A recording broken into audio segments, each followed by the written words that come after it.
حسن خود گردن جھکائے، ان کے رخ کے سامنے حسن خود گردن جھکائے، ان کے رخ کے سامنے حسن خود گردن جھکائے، ان کے رخ کے سامنے حسن خود گردن جھکائے، ان کے رخ کے سامنے شمس بھی دامن بچھائے، ان کے رخ کے سامنے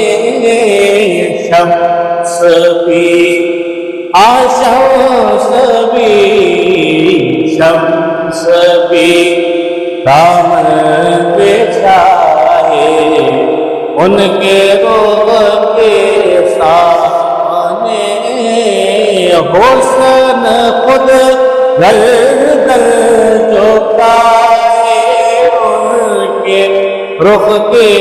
سامنے شمس بھی دامن بچھائے، ان کے رخ کے سامنے شمس بھی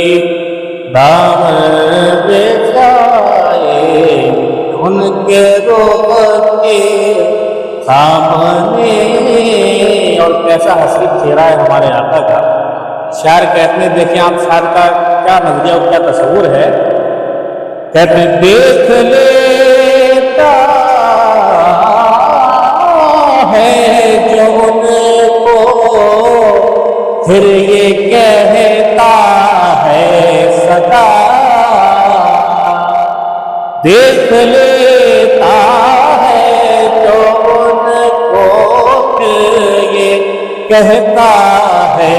صدا، اور کوئی رخ نہ بھائے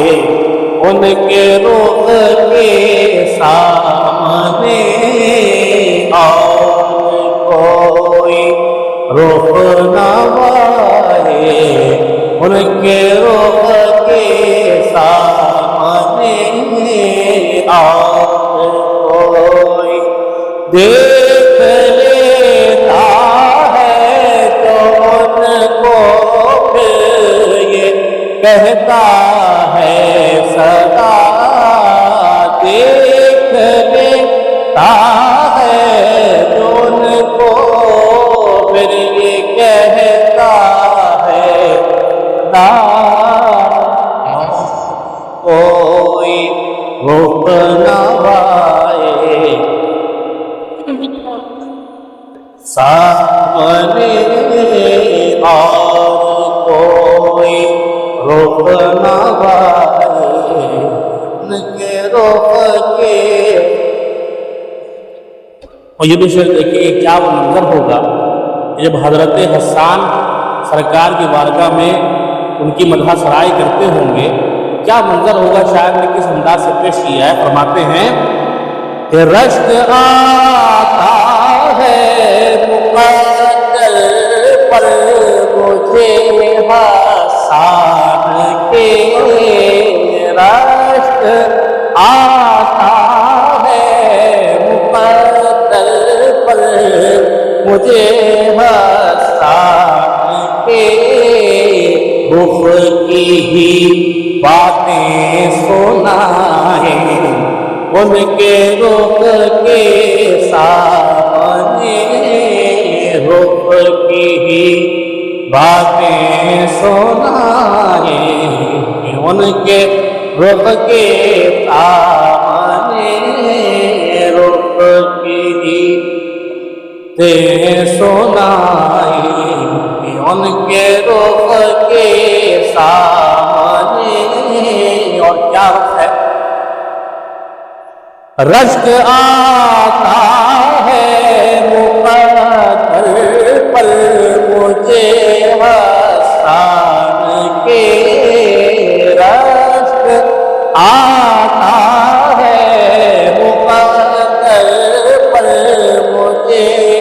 حسان کے رخ کی ہی باتیں سنائی، ان کے رخ کے سامنے رخ کی ہی باتیں سنائے، ان کے رخ کے سامنے۔ اور یہ شعر بطور خاص سماعت فرمائیں کہ سرکار کا رخ، اس پر سرکار کی زلف، تصور کیجیے۔ اور پھر یہ شعر دیکھیں شاعر نے کس انداز سے پیش کیا ہے کہ میں بتاؤں بدلتا ہے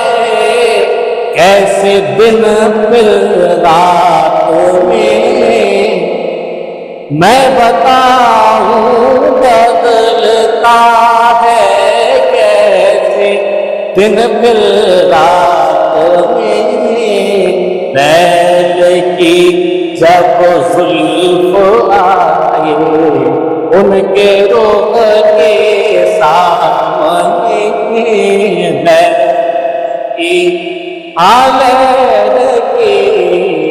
لیل کی جب زلف آئے ان کے رخ کے سامنے، لیل کی جب زلف آئے ان کے رخ کے سامنے۔ آخری میں سمجھ فرما لیں، آپ نے سنا ہوگا حضرت یوسف کا حسن کیسا تھا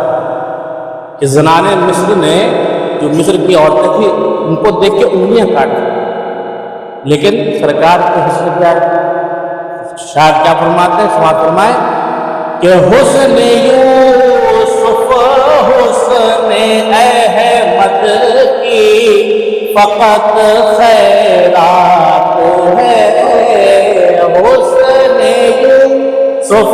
حسن احمد کی فقط خیرات ہے،